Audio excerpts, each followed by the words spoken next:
রজত বাজার থেকে তার মা এবং বাবার জন্য কিছু দামি পোশাক নিয়ে আসে এবং টেবিলের উপরে রেখে বলে, মা বাবা দেখো আমি তোমাদের জন্য কি এনেছি, খুলে দেখো পছন্দ হয়েছে নাকি। আরে এটা তো একটা বেনারসি শাড়ি, এই শাড়ির তো অনেক দাম, এখানে তো লেখা আছে 11,000 টাকা।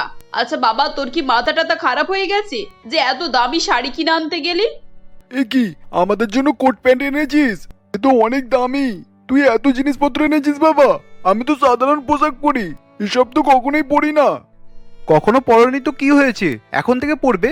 এখন আমি পছন্দ করে এনেছি, এখন পরবে। তুই তো জানিস বাবা, আমরা এত দামি দামি পোশাক পরি না, আমাদের জন্য সাধারণ কম দামি জামা কাপড়ই আনবি, এসব আমরা পরতে পারবো না। তুই এগুলো দোকানে ফেরত দিয়ে আয়।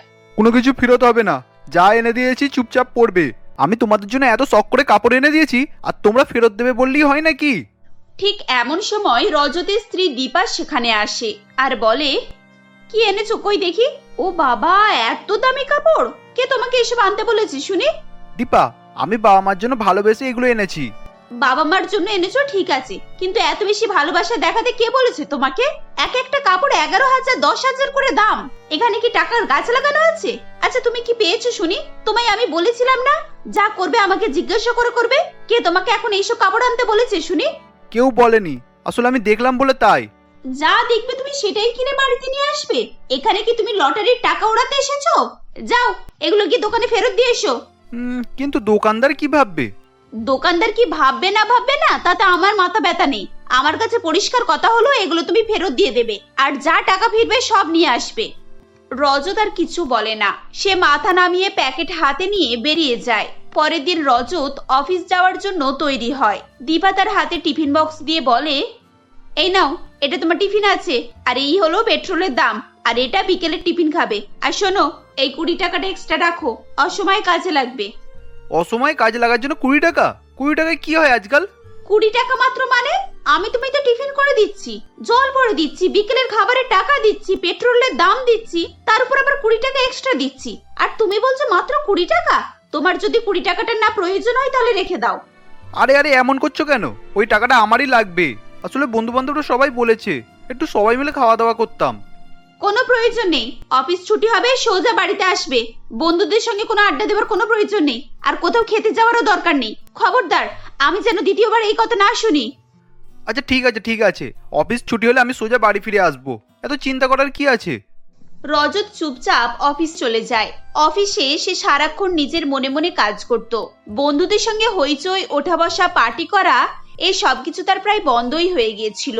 এ নিয়ে বন্ধু মহলে তাকে নিয়ে সবাই হাসাহাসিও করত। সেদিন সৌমিন তাকে বলে, কিরে রজত, আজকাল যে তোরা একেবারে নাগাল পাওয়া যাচ্ছে না, বউ বুঝি একেবারে টাইট দিয়ে রেখেছে। হা হা হা। কি সব উল্টোপাল্টা বলছিস তোরা? বউ আবার আমাকে কেন টাইট দেবে? আমার বাড়িতে শুধুমাত্র আমারই হুকুম চলে, বউকে আমি পাত্তাই দিই না। আর সব থেকে বড় কথা হচ্ছে আজকাল অফিসে বহুত চাপ, সেই জন্যই তো সময় পাচ্ছি না। কাজের চাপ কোনোদিন ছিল না, কিন্তু তুই তো আগে এরকম করতিস না, সারাক্ষণ পার্টি আড্ডা হইচই এসব নিয়েই থাকতিস। এই কয়েক মাস দেখছি তুই একটু বড্ড বেশি কাজ করছিস। আসল ব্যাপারটা কি আমরা সকলেই ধরে ফেলেছি। বাজে বকিস না তো, বললাম তো আমার বাড়িতে আমার হুকুম চলে, সেখানের একমাত্র আমিই বস। দেখ ভাই, তোকে দেখে আমরা বাড়ির পরিস্থিতি ভালোই অনুভব করতে পারছি। আমাদের কথা শোন, বউকে এত মাথায় তুলে রাখিস না, বাড়ি গিয়ে সোজা পুরুষের মতো কথা বলবি, বউকে সবসময় ভয় দেখিয়ে রাখবি, তবেই জীবনে শান্তি থাকবে। এভাবেই অফিস কলিগরা তাকে অনেক ধরনের টিপস দেয়। সবকিছু শুনে রজতের মনে সাহস জাগে এবং সে বাড়ি ফিরে এসে ব্যাগটা ছুঁড়ে ফেলে দিয়ে চিৎকার করে বলে, দীপা দীপা কোথায় তুমি? বেরিয়ে এসো। কি হয়েছে, এভাবে চিৎকার করছো কেন তুমি? চিৎকার করছি কেন এক্ষুনি বুঝতে পারবে। তুমি নিজেকে কি ভেবেছো কি? আমি কোথায় যাব, কি করব, কতক্ষণ বন্ধুদের সঙ্গে আড্ডা দেবো, এসব কি তুমি ঠিক করে দেবে? তোমার কথা মতো আমি চলতে পারবো না, ওসব কিছুই হবে না। আজ থেকে তুমি আমার কথা শুনে চলবে, আমি যা বলবো তুমি তাই করবে। তাই নাকি? তুমি তোমার মতো চলবে বললেই হলো? হ্যাঁ, আমি টাকা রোজগার করি, আমি যেটা বলবো সেটাই হবে। বেশ, তাহলে তাই হোক। এই নাও তোমার বাড়ির চাবি আর তোমার আলমারির চাবি। আজ থেকে সংসার তুমি সামলাও, আর তোমার বাবা মাকেও না তুমিই দেখো। আমি আমার ছেলেকে নিয়ে চললাম, তোমার এই বাড়িতে না আমি আর কখনোই ফিরে আসবো না। রইলো তোমার সংসার। ব্যাস, দীপার এই কথাটি রজতের উপরে খুব ভালোই ফলেছিল। সঙ্গে সঙ্গে রজত একেবারে ভালো মানুষ হয়ে বলে, আরে আমি তো এমনি মজা করে বলেছিলাম, তুমিও না সব কথাই সিরিয়াস নিয়ে নাও। একটু ইয়ার্কিও বোঝো না নাকি? আচ্ছা তাহলে এবারে লাইনে এসেছো। শোনো, আমার সাথে এই ধরনের ইয়ার্কি না আর কখনো করবে না। আমি সত্যি সত্যি সবকিছু ছেড়ে চলে যাবো, এই আমি বলে রাখলাম। তখন বসে বসে কার সঙ্গে ইয়ার্কি করবে তখন খুঁজে নিও। কথায় কথায় বাড়ি ছেড়ে চলে যাবো, বাড়ি ছেড়ে চলে যাবো, এসব বলতে নেই। ঘরের লক্ষ্মী ঘরেই ভালো, লক্ষ্মীর মুখে এসব কথা মানায় না। প্লিজ তুমি রাগ করো না, আমি সত্যি সত্যি ইয়ার্কি করছিলাম। আচ্ছা ঠিক আছে, এরপর থেকে আর কখনোই ওইরকম কথা বলবো না। এবার ঠিক আছে তো? ঠিক আছে, ব্যাগটা যেখানে ফেলেছো চুপচাপ সেখান থেকে তুলে ভালো জায়গায় নিয়ে গিয়ে রাখো। আর হাত মুখ ধুয়ে খাবারের টেবিলে এসো, আমি তোমার খাবার বেড়ে দিচ্ছি। বাবা গো, শান্তি পেলাম। এই তো আমি এক্ষুনি সবকিছু গোছগাছ করে যাচ্ছি, তুমি চলো। ছুটির দিনে ঘুম থেকে তুলে বলে, এই নাও এটা দোকানের লিস্ট, আর এটা বাজারের, আর এগুলো ওষুধের দোকানের। লিস্টে যা যা আছে মিলিয়ে মিলিয়ে সবকিছু আনবে। আর এই নাও টাকা। আচ্ছা আচ্ছা, ঠিকঠাক করে নিয়ে আসবো। আর এই টাকাতে সবকিছু হবে তো? টাকাটা একবার গুনে দেখো, মোট ৬,০০০ টাকা আছে। এতে সবকিছু হয়ে যাবে, বুঝেছো? শোনো, যদি টাকা কিছু বাঁচে তাহলে তুমি সেটা রেখে দিও। তুমি সত্যি বলছো? এর থেকে যা টাকা বাঁচবে সেটা আমি রেখে দেবো? হ্যাঁ রেখে দিও, তবে একটা শর্তে। আমি যা যা বলছি সব ভালো কোয়ালিটির জিনিস আনবে, আর পরিমাণেও কিপটেমু করবে না, বলে দিলাম। আরে না না, কোনো কিপটামো করবো না, সবই ঠিকঠাক আনবো। তারপরেও যদি একটু ভুলভাল আনি, তুমি কি আমাকে ছেড়ে কথা বলবে? তাতেও দেখবে আমি ঠিক টাকা বাঁচিয়ে নেব। ঠিক আছে ঠিক আছে, এবার যাও তো। ব্যাগ টাকা হাতে নিয়ে রজত বেরিয়ে পড়ে এবং মনে মনে সে খুবই খুশি হয় আর বলে, আজকে আমি 500-600 টাকা বাঁচিয়েই ছাড়বো, তারপর ওই টাকাটা পুরো আমারই হবে। ভেবে খুব খুশি লাগছে। এরপর দীপা তার শ্বশুর শাশুড়ির ঘরে যায়। তার হাতে একটি প্যাকেট ছিল। প্যাকেটটি সে তার শাশুড়িকে দিয়ে বলে, মা এই নিন, এটা তুলে রাখুন। এটা কি? এর মধ্যে কি আছে বৌমা? এর মধ্যে একটা শাড়ি আর বাবার কোট প্যান্টের পিস আছে। এটা সেই কাপড় যেটা কিছুদিন আগে আপনার ছেলে আপনাদের জন্য নিয়ে এসেছিল। আমি আবার দোকান থেকে এগুলো কিনে এনেছি। এগুলো রাখুন। মা আপনারা তো জানেন আমি কেন এসব করছি। হ্যাঁ মা, আমরা সবকিছুই জানি। তোমাকে এভাবে আমাদেরকে কোনো অজুহাত দিতে হবে না। আজ তুমি না থাকলে এই সংসারটা ভেসে যেত। মাস 6 আগের ঘটনা। রবিবার দিন রজত সকালে ঘুমাচ্ছিল। দীপা তার কাছে এসে বলে, কই গো, এত ঘুমাচ্ছ যে? একটু তাড়াতাড়ি উঠে বাজার থেকে একটা টাটকা পোনা মাছ এনে দাও না। বেশি বড় আনতে হবে না, ছোট সাইজের আনলেই হবে। আমি এখন বাজারে যেতে পারবো না। একে রবিবারে সকাল, তারপর তুমি এসব জ্বালা শুরু করেছো। কিছুক্ষণ পরে মাছওয়ালি মাছ বিক্রি করতে আসবে, তার কাছ থেকেই কিনে নেবে কোনে। আরে বাবা, মাছওয়ালিরা যা মাছ আনে সব পচা হয়। ওই পচা মাছ খাওয়ার থেকে না খাওয়াই ভালো। ঠিক আছে, আমি ভোলাকে বলছি, ও মাছ বাড়িতে পাঠিয়ে দেবে। আরে না, ভোলাদা তো উল্টো পাল্টা মাছ পাঠায়, আর একসঙ্গে এক গাদা পাঠিয়ে দেয়, আর অনেক দামও নেয় তোমার কাছ থেকে। শুধু শুধু টাকা পয়সাগুলো নষ্ট। তুমি গিয়ে একটা ছোট মাছ কিনে আনো না গো। সকাল সকাল টাকা টাকা করো না তো। ভালো জিনিস খেতে চাইলে অত টাকার কথা ভাবলে চলবে না। দীপা অনেক বলার পরও রজত ঘুম থেকে ওঠে না। কিছুক্ষণ পর ভোলা বড় 2 কেজির কাতলা মাছ এনে হাজির হয় এবং রজতের কাছ থেকে বেশি করে টাকা নিয়ে চলে যায়। দীপার এইসব দেখে মাথা খুব গরম হচ্ছিল। সে রজতকে বলে, তোমার কাছে এইসব ফালতু জিনিসের জন্য অনেক টাকা আছে না? আর আমি কবে থেকে বলছি ছেলে স্কুলের মাইনে বাকি আছে, তুমি তো সেদিকে কোনো ধ্যানই দিচ্ছ না। আরে বাবা, দিয়ে দেবো। স্কুল কি কোথাও পালিয়ে যাচ্ছে নাকি? একবার যখন বলেছি দিয়ে দেবো, তার মানে দিয়েই দেবো। আমাকে এসব নিয়ে এত চাপ দিও না। চাপ নেব না তো কি? আজ 5 মাস ধরে তোমাকে বলে যাচ্ছি, স্কুল থেকে নোটিশও এসে গেছে। আরে বাবা, অন্তত 3-4 মাসের টাকাটা তো দিয়ে দাও। আমার কাছে এই মুহূর্তে টাকা নেই, দেখতেই তো পেলে তোমার চোখের সামনে টাকাগুলো দিলাম। অতই যখন চিন্তা ছিল তাহলে মাছ খেতে চাইলে কেন? খেতেও ছাড়বে না আর কথাও শোনাবে। আমি তোমাকে একটা ছোট মাছের কথা বলেছিলাম যেটা 100 টাকার মধ্যে হয়ে যেত, কিন্তু তুমি নিজের মতো করে টাকাটাকে খরচ করলে। যেখানে আসল টাকা দেওয়ার কথা সেখানে দিচ্ছ না, আর এসব বাজে খরচে তোমার খুব টাকা বেরোচ্ছে না। এভাবে এই দিন কাটতো। রজত যখন তখন এটা সেটা নিয়ে বাড়ি ফিরতো। হয়তো সেই জিনিসটা বাড়িতে তখন প্রয়োজন ছিল না, আর যেগুলো প্রয়োজনীয় জিনিস সেগুলোর ক্ষেত্রে সে খুব উদাসীন ছিল। একদিন সন্ধ্যাবেলা রজত তার ছেলের জন্য দামি একটি জুতো নিয়ে বাড়ি ফেরে। দেখো দেখো জুতোটা কেমন, দেখো দাম কত জানো? 450। কোনোদিন দেখেছো এত সুন্দর জুতো? একটা জুতোর দাম 4,500 টাকা? কি দরকার ছিল বলো তো এত দামি জুতো নেওয়ার? তাছাড়া ওর তো এখন জুতো দরকারই নেই। এই তো এই বছর পুজোতে ও মামা বাড়ি থেকে দুটো জুতো পেয়েছে, এখন আবার জুতো নিতে গেলে কেন? ওর মামার বাড়ি থেকে তো ওর লোকাল জুতো পেয়েছে। এই জুতোগুলো ব্র্যান্ডেড। জুতো জোড়াটা কত সুন্দর। হ্যাঁ জুতো তো সুন্দর, তার সঙ্গে দামটাও না গা গরম করার। এত টাকা দিয়ে শুধু শুধু কেন একটা জুতো নিয়েছো বলো তো? তুমি সবসময় টাকা নিয়ে পড়ে থাকো কেন বলো তো? জিনিসটা দেখেও তোমার পছন্দ হচ্ছে না? আরে বাবা, মানুষের একটা শখ আহ্লাদ বলে তো জিনিস আছে। আমি শখ করে এই জিনিসটা এনেছি আর তুমি আমার মুডটাই পুরো খারাপ করে দিলে। এই 4,500 টাকাটা তুমি যদি ছেলে স্কুলে দিতে তাহলে এর থেকে অনেক বেশি কাজ হতো। এভাবে চলতে থাকলে কিন্তু ছেলেকে 2 দিন পরে স্কুল থেকে তাড়িয়ে দেবে। তখন কিন্তু এই জুতো পায়ে পরে না রাস্তায় রাস্তায় ঘুরে বেড়াবে। ওকে আর পড়াশোনা করতে হবে না। দেখো তো, কোনো একটা দিন তুমি আমাকে শান্তিতে থাকতে দিয়েছো নাকি? সব ব্যাপারে তোমার অশান্তি না করলে চলে না। ঠিক আছে, কালকে আমি স্যালারি পেয়ে যাব, তারপর তোমার হাতে সমস্ত টাকা তুলে দেবো। যাও, যা খুশি করবে। পরের দিন রাত 11টা হয়ে যাবার পরও রজত ফিরে আসে না। তখন বন্দনা দেবী বলেন, বৌমা, আজ এত রাত হয়ে গেল, এখনো রজত ফিরলো না যে? ও কি তোমায় কিছু বলে গেছে নাকি? আমি জানি না মা, আপনার ছেলে আমাকে বলেছিল আজকে নাকি ওকে স্যালারির টাকা দেবে, কিন্তু তার তো এখনো দেখাই নেই। এই ছেলেটাকে নিয়ে না আমি আর পারছি না। সারাক্ষণ বন্ধু বান্ধব নিয়ে হই হই করে, সংসারের প্রতি ওর একটুও মন নেই। এমন সময় রজত টলতে টলতে বাড়ির ভেতরে প্রবেশ করে। এই, তোমার এরকম অবস্থা কেন? আর আজকে এত দেরি হয়েছে কেন তোমার? তুমি আমাকে আজকে স্যালারির টাকা দেবে বলেছিলে। আমি এত প্রশ্ন উত্তর একসঙ্গে উত্তর দিতে পারবো না। আমি একটু ড্রিঙ্কস করেছি। আসলে আমি বন্ধুদের সঙ্গে পার্টি করতে চলে গিয়েছিলাম। 5 স্টার হোটেলে কত খরচ তুমি জানো? টাকা সব শেষ হয়ে গেছে। টাকা শেষ হয়ে গেছে মানে? তুমি পার্টি করে কি সব টাকা উড়িয়ে চলে এসেছো? আরে আমি সারা মাস চালাবো কি করে? আরে বাবা, কালকেই দেখছি, কোথাও থেকে আমি জোগাড় করে নেব। তোমার এই মিথ্যে কথা স্বভাবের জন্য না আমার সংসার শেষ হয়ে গেছে। আমার আর এই বাড়িতে থাকার বা তোমার সঙ্গে সংসার করার না কোনো ইচ্ছা নেই। তুমি থাকো তোমার সংসার নিয়ে, আর তোমার বাবা মাকে না তুমিই দেখাশোনা করো। আমি চললাম বাপের বাড়ি।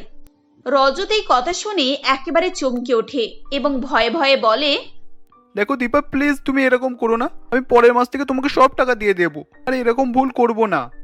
তোমায় আমি অনেক সুযোগ দিয়েছি, আর একটাও না।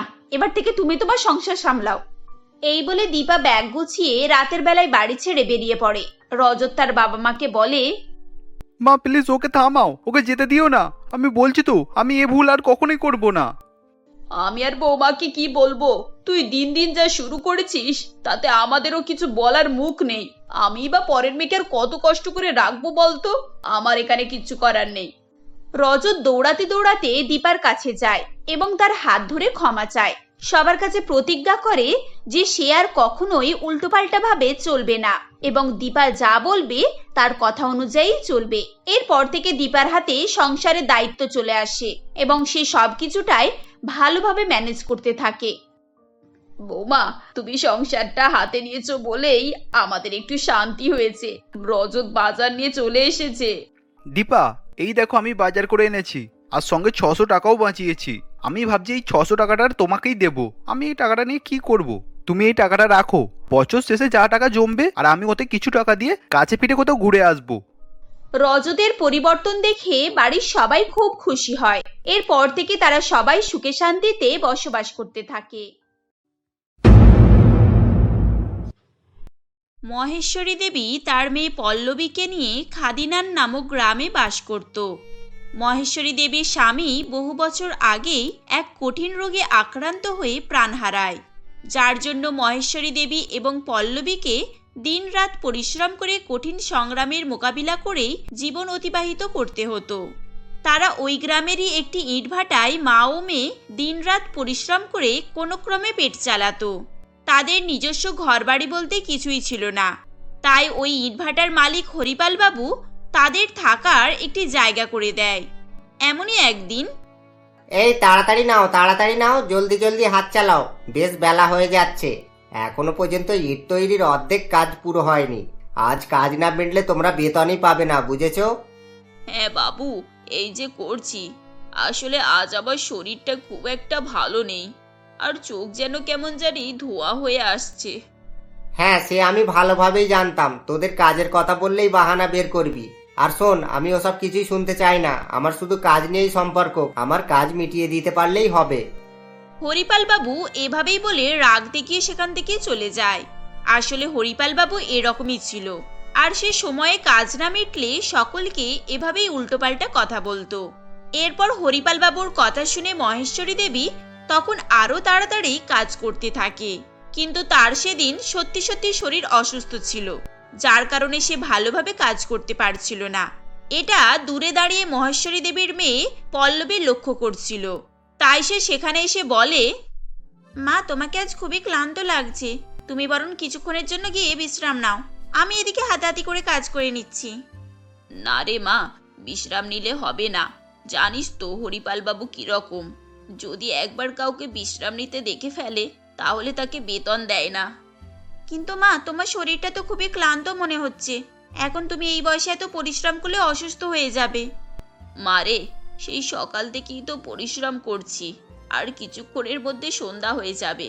আর একটু কষ্ট করে নি, না হলে আজকের পরিশ্রমটাই বিফল হয়ে যাবে। কিন্তু মা, তোমার কিছু হয়ে গেলে আমার কি হবে একবার ভেবে দেখেছো?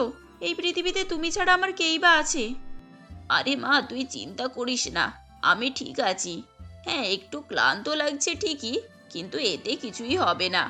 এই তো সন্ধ্যা প্রায় নেমেই এসেছে। এভাবেই তারা মা মেয়ে কথাবার্তা বলছিল।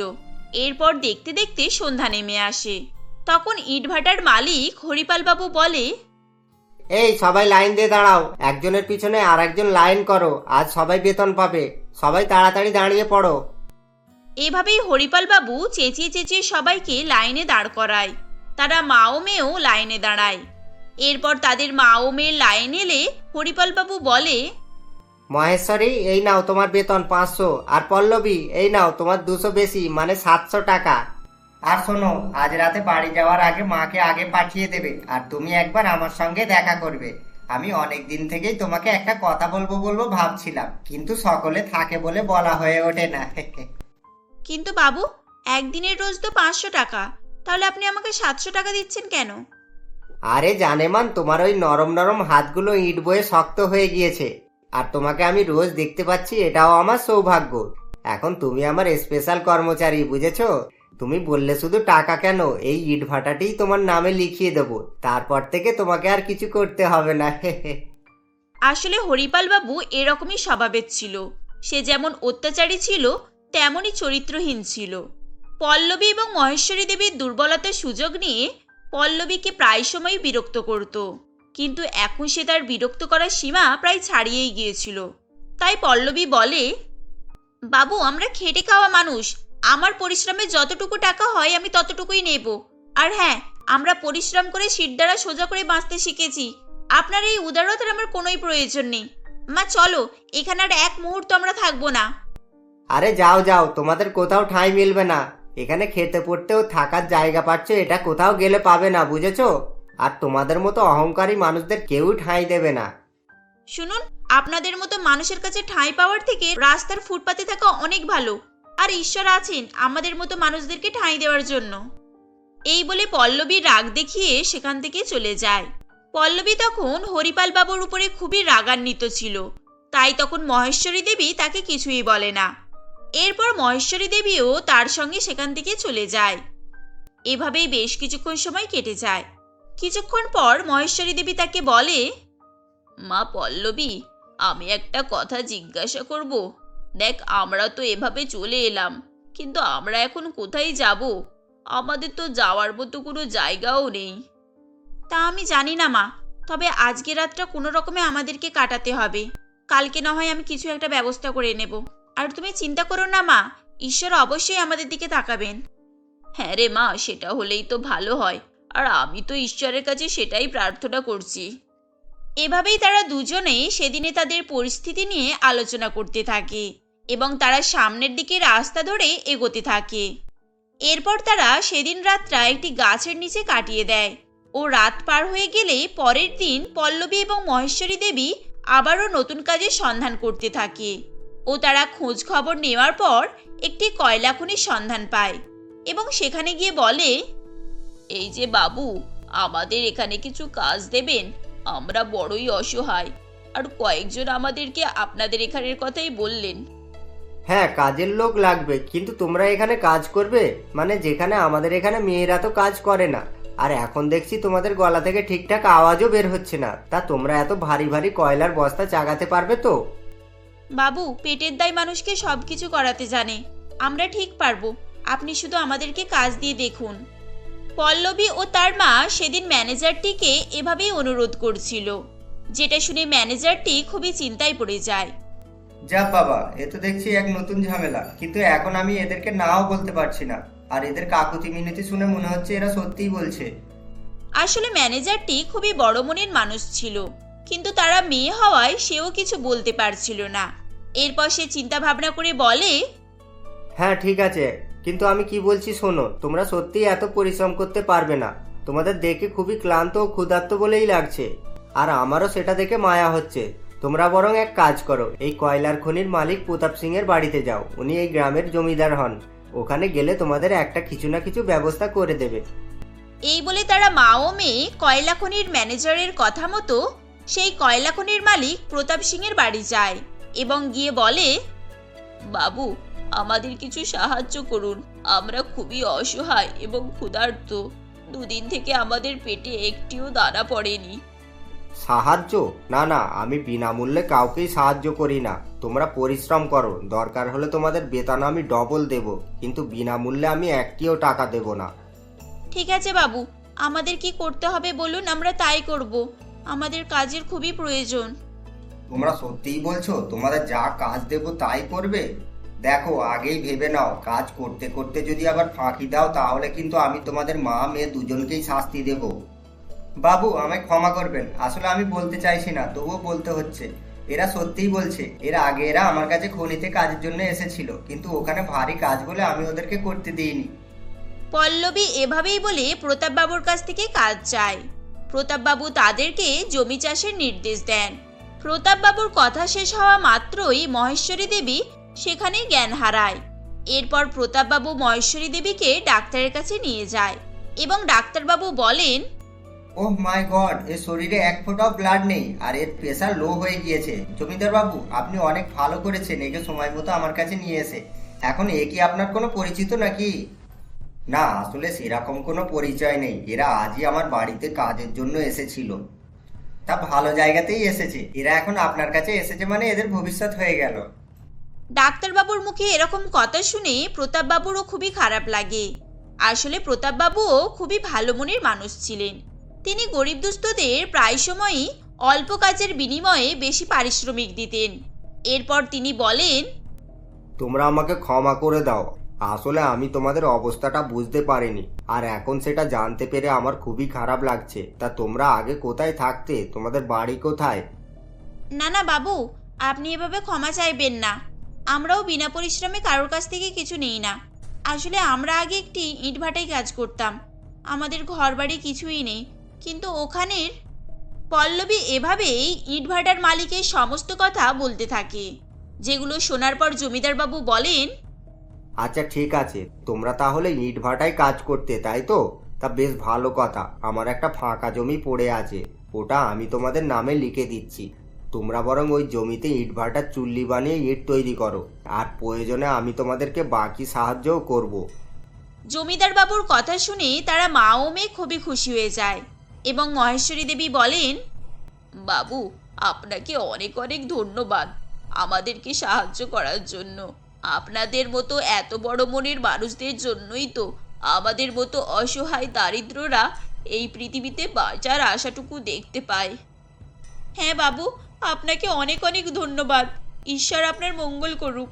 আমরা আপনার জমিতে ইট তৈরির চুলা বানিয়ে নিজেরাই ইট তৈরি করে নিজেদের বাড়ি বানিয়ে নিতে পারবো।